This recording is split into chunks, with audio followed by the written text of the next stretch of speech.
Hello people, I have another video for you today. We're going to be talking about something I haven't talked before on my channel, which is a camera lens. Just any lens, a telephoto lens or a zoom lens, whatever you want to call it.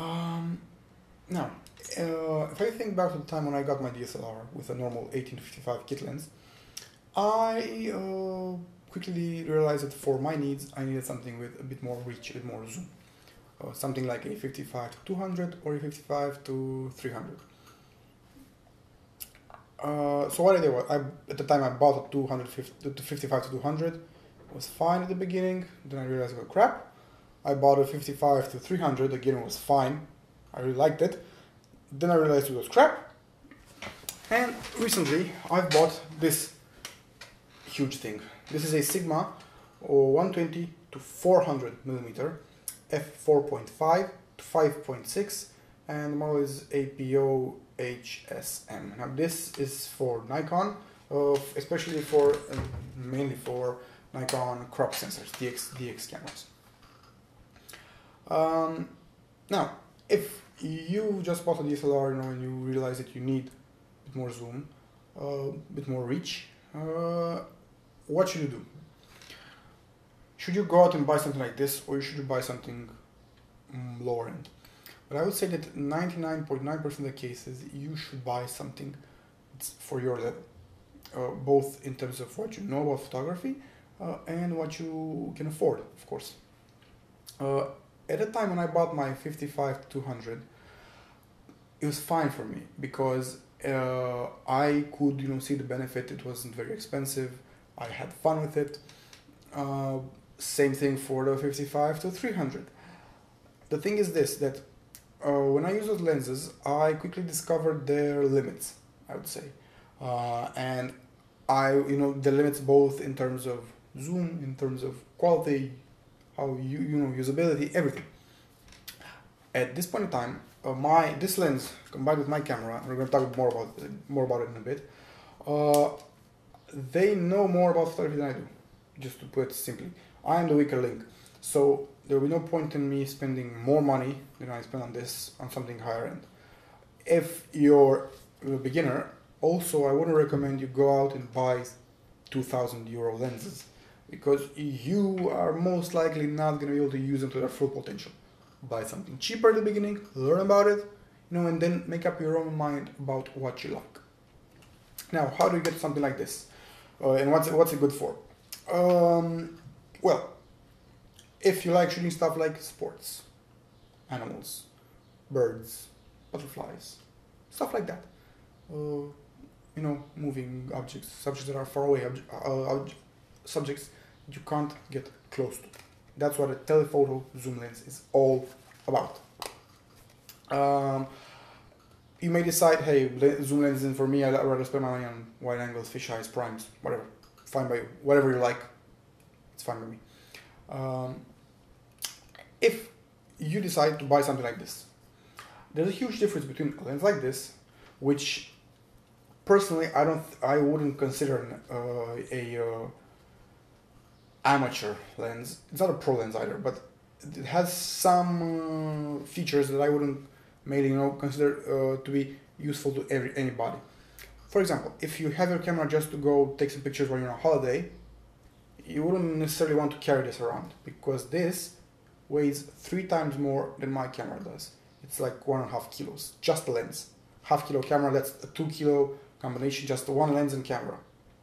Now, being that it's a 120-400, it's quite a big zoom lens. It's heavy, as I said. If I extend it, this is how big it is extended. It comes with this hood right here. So this combination is fucking huge. Imagine with a small camera, small body on the back. Now a few tips, things I discovered very quickly.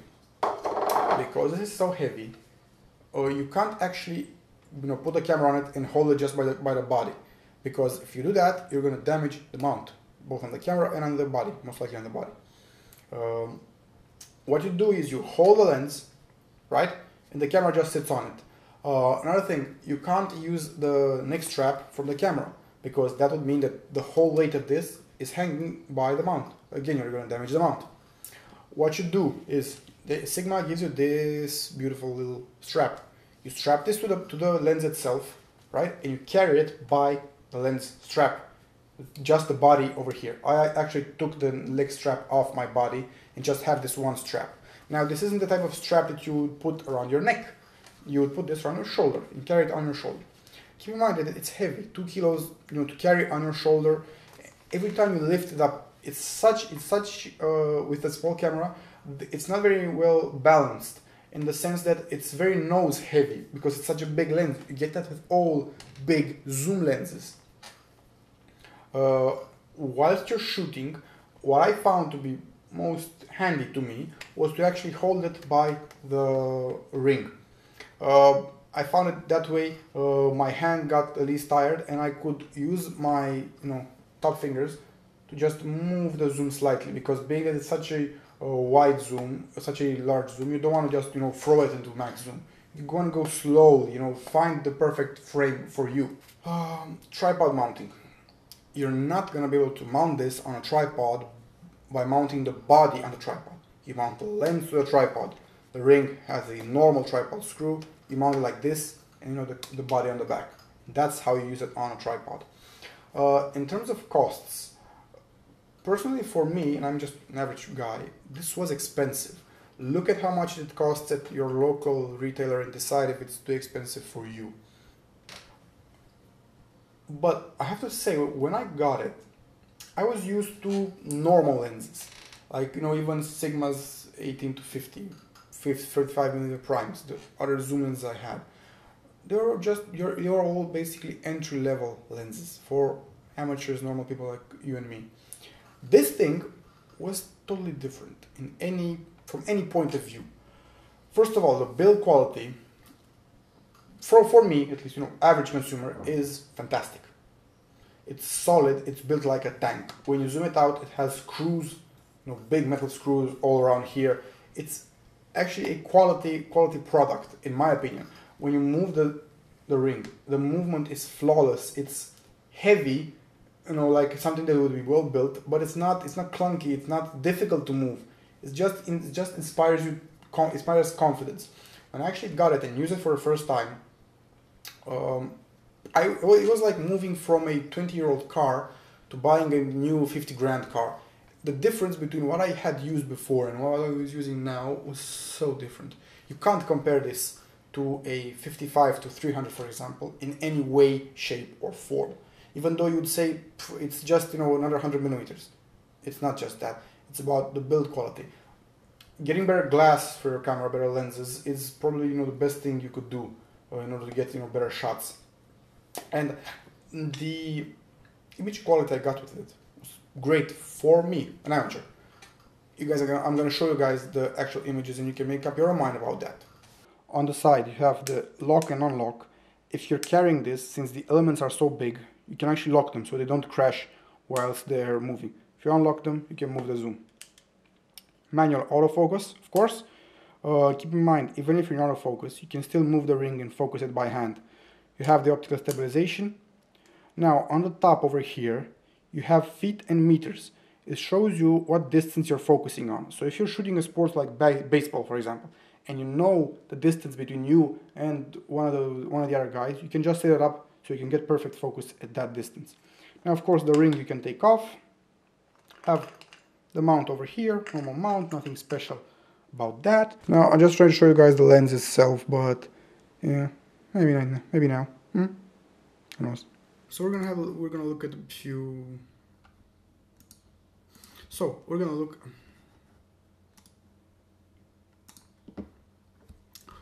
at a few pictures I took with the lens in different scenarios. Last weekend was a outdoor theater in my town, so I took a few pictures of the actors, mainly portraits. I gotta comment on the photos too much. I'm gonna just give the details and let you make up your own mind. You can, you guys can look at the bokeh, the sharpness, the colors, whatever. So this was done at 270mm, ISO 200, exposure time 1/160, and f5.6. Moving on, another actor. This was done at 240 millimeters, ISO 200, f5.3, and exposure time 1/160. Of course, no flash because it's outside. Now we're moving into the more relevant part of this lens. This is a small bird. I don't know the name in English, so I'm not even going to try. Now this was at the full zoom, 400 millimeters. The photo was taken in an area where they were under a tree, actually, where there was a bit of shade. So it was at ISO 400, exposure time 1/400 seconds, and f5.6. Same location, just this time in a sunnier area. Again, 400 millimeter, full zoom, ISO 400, 1/1600 seconds, and f5.6. Keep in mind that f5.6 at 400 millimeters is wide open. You could, for argument's sake, in this case, take it to f8 and drop the ISO to 200 or 100 or whatever. But that's just up to you, whatever you want to do. This was a really, really nice kitty cat by the side of the road. I actually scared him, unfortunately. He didn't want to look at me. This was at 300 millimeters, ISO 500, 1/250 seconds, and f5.6. He was a strange, half of him was in the light, half of him was in the dark, so mainly in the dark area. His head and his front paws came out better than the back, which was a bit too well lit. This pigeon, he wasn't far away from me. He was actually on the ground, quite close to me. This was done at 330 millimeters, ISO 400, exposure time 1/1600 seconds, and f5.6. You couldn't really get this, this type of, I wouldn't call it portrait, I would say profile, because he's a pigeon. Pigeons have portraits, I don't know. You couldn't get this type of, shot with a normal zoom lens. You need something big like this. His head, I'm gonna state my opinion this time. His head, his beak, his eyes, his feathers, they're all in focus. Personally, I like the bokeh in the background. I like half of them in the light, half in the dark. It's exactly the type of thing that you would use this lens for. This was at the widest. I don't know that that's the correct word to say, but it was at 120 millimeter, the minimum zoom. ISO 200, f4.5, wide open at 120 millimeter, and exposure time 1/640 seconds. It was funny to me that in a zoom lens, wide open, you get this narrow depth of field you see in the middle, like you'd get in a smaller 1.8, 1.4 prime or something like that. But again, I was pretty far from the place I was shooting. I also tried to shoot a lens on some macros, some things you couldn't really get close to, like this small bee on the flower and flowers all around it. This was at 400 millimeters, ISO 400, 1/1600, and f5.6. This was actually an accident, so I just decided to put it in here. This was at 400 millimeter, ISO 200, 1/500, and f8. I actually was aiming for the flower, but I just saw the bee in the air and I caught it. This could have been a better shot if I would have been with an exposure time of 1/1600. You could have seen the bee, its wings mainly, better. But it shows that you can shoot very, very small things from quite a bit of distance away. Now this photo I actually took the first day I got the camera. Those are some ants. This was taken in the shade, 400 millimeter, so full zoom, ISO 200, exposure time 1/250, and f8. Now the ants you see are those type of really, really, really small ants, the smallest ants you can see on this planet. These are the ones. So if I would have taken this picture right now, I would have probably done a better job than the first day I got the camera. The moon, look at the moon. This is, keep in mind, it's not full moon. It's not that rare event called the super moon or whatever. It's just normal moon. This is 400 millimeters, ISO 100, exposure time 1/80 seconds, and f18. I would consider this lens to be mainly a outdoors lens, but I did take some shots with it indoor just to see what it could do. This was done at 150 millimeters, ISO 200, 1/60 seconds, and f8. Keep in mind, this was done with a flash, not direct flash. The flash was bouncing off the right corner of the room. Again, this is more the same, just we're a bit closer in. This is 160 millimeters, ISO 800, 1/60 seconds, and f5. Again, the flash bouncing off the right corner of the room. And the last shot, this, if you look at this picture, you see that only the front end of the car is in focus. You could get this type of effect if, for example, you had a 35mm or a 50mm f1.8 or f1.4 lens and you got really close to it. Because usually, at those wide open f's like 1.4 and 1.8, you get this, narrow depth of field and you get everything else blurred. I got the same effect or close to the same effect, by having a focal length of 360 millimeters, ISO 800, exposure time 1/60, and f5.6. Now in this case the flash was bouncing off the ceiling, I believe. So those are all the pictures. Now it's time to move on to conclusion. Okay, conclusion time. So the shots. I hope you've made up your own mind. You've realized by now this isn't the type of review that you find on pro camera websites, type that shoots charts to show you the slightest imperfection. I'm not gonna do that because I don't know how to do that, first of all. And when I was looking at buying this lens and I was looking at other lenses, I didn't really find those types of things useful for a guy like me. I didn't understand most of them, and those that I did weren't really relevant to my everyday experience. That's why I thought it was useful to give you guys my experience with the lens and what I thought were its pluses. Now let's talk about some minuses. First of all, it's heavy, but that's not really a minus. It's something that you have to live with. You have to live with if you're gonna buy something, a telephoto lens like this. Minus things. When I got this lens, it would fit in my current camera backpack, and that's about it. Nothing that would fit. So I had to go out and buy a new backpack, a decent backpack that would fit this lens, my camera, my other lenses, my flash, everything I had.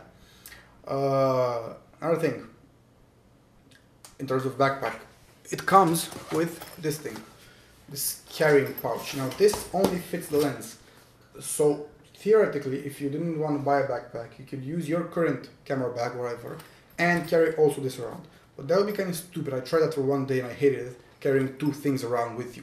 So I personally didn't like it. Although this is has a lot of padding on the inside, it's a good quality carrying case. If you would carry this in luggage like for a plane or something, I would recommend you put it in this, because the padding inside is very thick and it's going to protect it. Okay. Another minus. I had to buy another tripod. My current tripod wasn't good enough to hold the weight of this lens and the camera and hold them steady. So I had to buy a tripod, quite expensive one. The cost of the backpack and the tripod were about a third of the cost of the lens itself. So there are some extra costs to be kept in mind when you're buying something like this. Also filters. This is a 77mm filter. So if in those types of filters, whatever model filter you want, being that they're big, they're quite expensive compared to smaller filters. Now, plus points. Again, this will only be relevant to you if you like the sort of thing where you need a large zoom. If you're just doing, indoor portraits, it's not going to be relevant for you, this lens. If you're doing what, like I said in the beginning, sports, nature, animals, birds, you're going to love this. And I have to say that it's taught me a lot about telephoto shooting. I still have a lot to learn from this lens before I can use it to its full potential. Would I recommend buying this lens? Well, if you've owned another zoom lens whatever, 55 to 300, 70 to 300, whatever you want, and you decided, you've learned from it, you decided, okay, I need more zoom, then I would recommend you look at this, because although this is quite expensive for an average guy, this is one of the cheapest telephoto lenses out there. And keeping in mind that it has optical stabilization and, you know, autofocus and all that, you know, normal stuff, the value for money on it is actually quite good, in my opinion.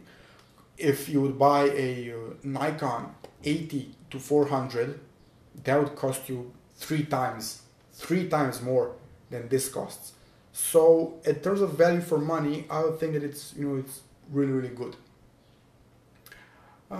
Okay, well, I think, you know, that was about it. You guys saw the shots, you saw everything. My opinion of the lens is that it's worth its money if you're gonna use it. If you're just gonna buy it, you know, to show off you have a big lens and not use it, that doesn't really make sense. That doesn't. Okay, so that was it. See you guys. Bye.